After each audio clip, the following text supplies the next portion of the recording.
ఒక దళిత కుటుంబంలో పుట్టినటువంటి అంబేద్కర్ గారు జీవితాంతం ఎన్నో అవమానాలు పాలయ్యారు. ఒక పక్క బానిసత్వం, ఇంకొక పక్క సమాజంలో కూడా అవహేళన, ఇవన్నిటి గురైన తర్వాత ఆయనలో ఉండే పరిపక్వత రాజ్యాంగంలో పూర్తిగా ఎక్కడికక్కడ కనపడే పరిస్థితి వచ్చింది. భవిష్యత్తులో వచ్చే సవాళ్లను కూడా ఊహించుకుని రాజ్యాంగంలో సొల్యూషన్స్ ఇచ్చాడు. ఒక రోజు 2 రోజులు కాదు. ఆ రోజు బ్రిటిష్ పాలకులు వచ్చినప్పుడు భారతదేశంలో వ్యాపారం కోసం వచ్చి అక్కడి నుంచి దేశాన్ని మొత్తం హస్తగతం చేసుకుంటూ పరిపాలన వాళ్ళు సాగించారు. మనమందరం కూడా ఒక వినూత్నమైన భావంతో ఎప్పటికప్పుడు ఆలోచించడం కూడా మానేశాం. ఆ క్రమంలో మనం చూస్తే ఎన్నో అవమానాలు, మరెన్నో అరాచకాలు.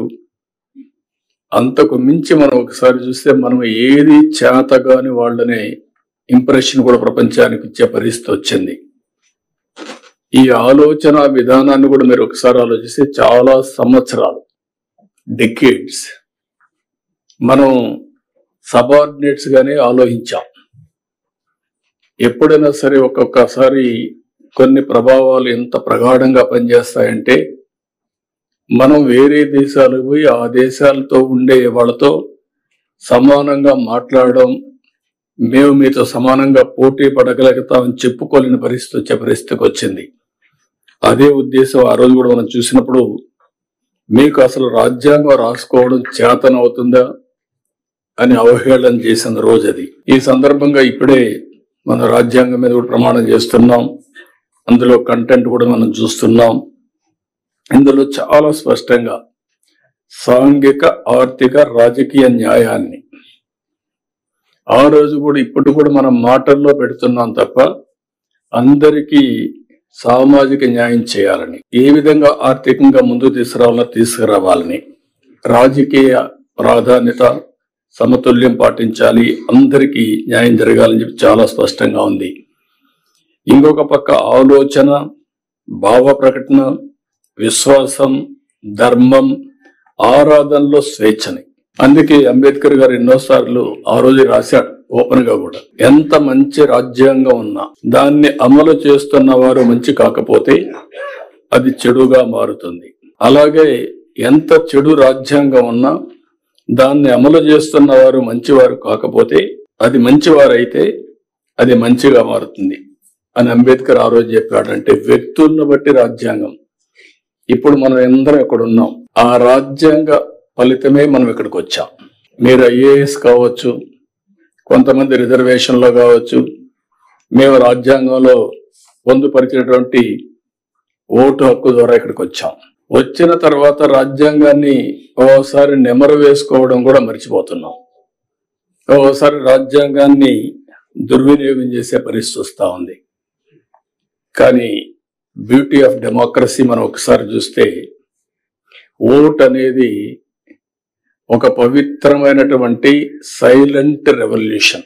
ఆ రోజు అంబేద్కర్ గారు ఇచ్చిన ఓటు హక్కు మీరు చూస్తే కొన్ని దేశాల్లో కొన్ని సందర్భాల్లో అందరికీ ఓటు ఇవ్వలేదు. పేదవాళ్ళకు ఓటు కొన్ని దేశాల్లో పేదవాళ్లే కాకుండా కొన్ని వర్గాలకు కూడా ఓటు ఇవ్వని పరిస్థితి. కానీ భారతదేశంలో మొట్టమొదటి నుంచి డబ్బులుండే వాళ్ళు, డబ్బులు లేని వాళ్ళు, లేకపోతే బలహీనులు, బలవంతులు అందరికీ ఒకే ఓటు తప్ప రెండో ఓటు లేదు.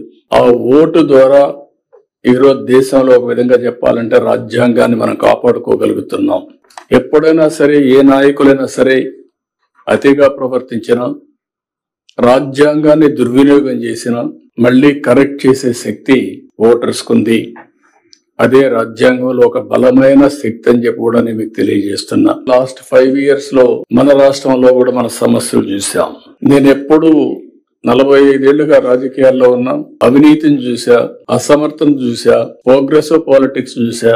అదే మరి కొంతమంది ట్రెడిషనల్ పాలిటిక్స్ చేస్తూ వచ్చారు. కానీ ఇలాంటి రాజ్యాంగాన్ని తమ చేతుల్లోకి తీసుకొని ఏ విధంగా ప్రాథమిక హక్కులను కూడా పూర్తిగా కాలు రాశారో మనం చూసాం. రాజ్యాంగాన్ని అతిక్రమించిన, రాజ్యాంగ స్ఫూర్తికి వ్యతిరేకంగా పనిచేసిన నేను 2 వర్డ్స్ వాడుతున్నా. ఒక అవినీతి చేయడం మన బాధ్యతను మనం ఉల్లంఘించినట్టు అవుతుంది. అధికార దుర్వినియోగం చేయడం కూడా రాజ్యాంగ ఉల్లంఘనే. రాజ్యాంగం ఒక పవిత్రమైన ఆశయంతో మనకు ఒక బాధ్యత ఇస్తే, సమాజంలో ఒక గౌరవాన్ని గుర్తింపునిస్తే, ఆ గుర్తింపుని ప్రజల కోసం మనం ఉపయోగించాలి తప్ప మన స్వార్థం కోసమో మన ఎగోతోనో మనం చేస్తే అది కూడా తీవ్రమైన నష్టాలు జరుగుతుంది. పోయిన 5 సంవత్సరాలు కూడా ఎందుకు చెప్తున్నానంటే, నేను మర్చిపోదాం అనుకుంటున్నాను కానీ అందరికీ గుర్తుండాల్సిన అవసరం ఉంది. వ్యవస్థలన్నీ పూర్తి కూడా ఇప్పటికీ నేను 4వసారి ముఖ్యమంత్రి అయినా ఇప్పటికి కూడా నాకు ఇంకా పూర్తిగా విధ్వంసానికి గురైనటువంటి వ్యవస్థల్ని రివైవ్ చేయడం ఇంకా టైం తీసుకునే పరిస్థితి వస్తా ఉంది. విజన్ 2047 తయారు చేశాం. ఎగ్జాక్ట్ గా 100 years స్వాతంత్రం వచ్చిన రోజు అది. ఆ సంవత్సరానికి 100 సంవత్సరాల స్వాతంత్ర దినమున భారతదేశం ఎక్కడుండాలి, భారతీయులు ఎక్కడుండాలి, తెలుగు వారు ఎక్కడుండాలి, ఆంధ్రప్రదేశ్ ఎక్కడుండాలో నిర్దిష్టమైన లక్ష్యాలు పెట్టుకొని మనం ముందుకు పోతున్నాం. ఇది అసాధ్యం కాదు. అందుకే నేను చాలా స్పష్టంగా అనేక సార్లు చెప్పాను, తెలుగు జాతి ప్రపంచం మొత్తం నెంబర్ 1 గా ఉండడానికి అవకాశం ఉంది. ప్రపంచంలోనే అగ్రజాతిగా తెలుగు జాతి ఉంటున్నది నా ప్రగాఢమైన విశ్వాసం, నమ్మకం. ఇది జరుగుతుంది, దీంట్లో అనుమానం లేదు. అదే సమయంలో ఆంధ్రప్రదేశ్ రాష్ట్రం కూడా భారతదేశంలో నెంబర్ 1 ఎకానమీగా ఉండాలని, పర్ క్యాపిటల్ ఇన్కమ్ లో నెంబర్ 1 ఉండాలని, ఇది కూడా 100% అవకాశం ఉంది. అది చేయాలంటే రాజ్యాంగ స్ఫూర్తితో మనందరం ఆలోచిస్తే ఇది సాధ్యం అని చెప్పి కూడా నేను మీకు తెలియజేసుకుంటున్నాను. అదే మరిగా ఈరోజు రాష్ట్రంలో మనందరం కూడా అనునిత్యం మన ఆలోచన విధానానికి పదును పెట్టి పాజిటివ్గా ఆలోచిస్తే ఏదైనా సాధ్యం. ప్రజల హక్కుల్ని కాపాడదాం, పరిరక్షిద్దాం. వెల్తీ, హెల్తీ, హ్యాపీ రాష్ట్రంగా ఆంధ్రప్రదేశ్ని తీర్చిదిద్దాం. అది ఒక వెల్త్ ఉంటే చాలదు, ఆరోగ్యంగా ఉండాలి. ఆరోగ్యం ఉంటేనే చాలదు, ఆనందంగా ఉండాలి. నేను అందుకనే ఎన్నోసార్లు చెప్తున్నా, మీరందరూ హార్డ్ వర్క్ చేయడం కాదు, స్మార్ట్ వర్క్ చేసేది నేర్చుకుంటే ఏదైనా సాధ్యం. 24 గంటలు కూర్చొని పనిచేసే రోజులు అయిపోయినాయి. ఎంత స్మార్ట్ గా పనిచేస్తారో మీరందరూ ఆలోచించుకోవాల్సిన అవసరం ఉంది. అందుకే ఒకప్పుడు రాత్రి 12-11 వరకు మీ దగ్గర పని చేయించేవాడిని. ఇప్పుడు 6 గంటల తర్వాత మీటింగ్లు వీలైనంత వరకు అవాయిడ్ చేస్తున్నా. అది ఇంకా పాటిస్తా. అందరం కూడా రాజ్యాంగాన్ని మరొక్కసారి ఆలోచించుకొని స్మార్ట్ గా పనిచేయాల్సిందిగా ప్రతి ఒక్కరిని కోరుకుంటూ, అయితే మీ ఒక్కరే కాకుండా మనం సమావేశమయ్యాం, మన వరకే ఈ రాజ్యాంగ స్ఫూర్తి పరిమితం కాకుండా ప్రజల్లోకి కూడా తీసుకుపోవాల్సిన అవసరం ఉంది. ప్రతి ఒక్కరికి ఫండమెంటల్ రైట్స్ ఉన్నాయి, ఫండమెంటల్ డ్యూటీస్ ఉన్నాయి. ఇది కూడా మనం రిమైండ్ చేయాల్సిన అవసరం ఉంది. అదే బ్యూటీ ఆఫ్ రాజ్యాంగం. ప్రతి ఒక్కరు ఇప్పుడు మాట్లాడేటప్పుడు హక్కుల గురించే మాట్లాడతాం కానీ బాధ్యతల గురించి మాట్లాడడం లేదు. ఈ రెండు బ్యాలెన్స్ చేసినప్పుడే ఈ రాజ్యాంగ ఫలితాలు కూడా పర్ఫెక్ట్ గా వస్తాయి. దీన్ని దృష్టిలో పెట్టుకొని అందరం కూడా ప్రతి సంవత్సరం దీన్ని మనం ఆలోచించుకోవాలి.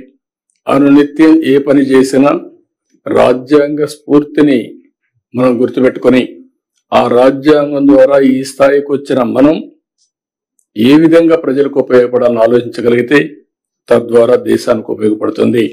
ఇది ఆలోచించాల్సిందిగా మరొక్కసారి అందరినీ కోరుకుంటూ, నిన్ననే ఈ నిర్ణయం చేశాం. ఇది రాబోయే రోజుల్లో అడ్వాన్స్ గా ప్లాన్ చేద్దాం. ప్రతి ఒక్క ఊర్లో ఇప్పుడే ఎడ్యుకేషన్ మినిస్టర్ గారు చెప్పినట్టు చిన్న పిల్లలకు కూడా రాజ్యాంగం పట్ల పూర్తిగా అవగాహన రావాలి. ఈ స్వాతంత్రం కోసం పోరాడిన వ్యక్తుల యొక్క త్యాగాల్ని గుర్తు చేసుకోవాలి, వారికి నివాళులర్పించాలి. అందుకే నేను రిలీజియన్ తో కంపేర్ చేశానంటే ప్రతి ఒక్కరు కూడా ప్రతిరోజు అనునిత్యం దేవుణ్ణి ప్రార్థిస్తాం, రాజ్యాంగాన్ని ఎవరు ఆలోచించాం. మీరు ఎప్పుడు కూడా గుర్తుపెట్టుకోండి, ఏదో డ్యూటీ చేస్తున్నాం అనుకుంటాం తప్ప ఆ డ్యూటీ చేయడానికి ప్రేరణ ఏంటి అనేది ఎవ్వరు ఆలోచించడం లేదు. కాబట్టి అది కూడా ఆలోచించినప్పుడు ఇంకా డెడికేషన్ వస్తుంది, తద్వారా ఒక బాధ్యత వస్తుంది, ఒక అకౌంటబిలిటీ వస్తుంది.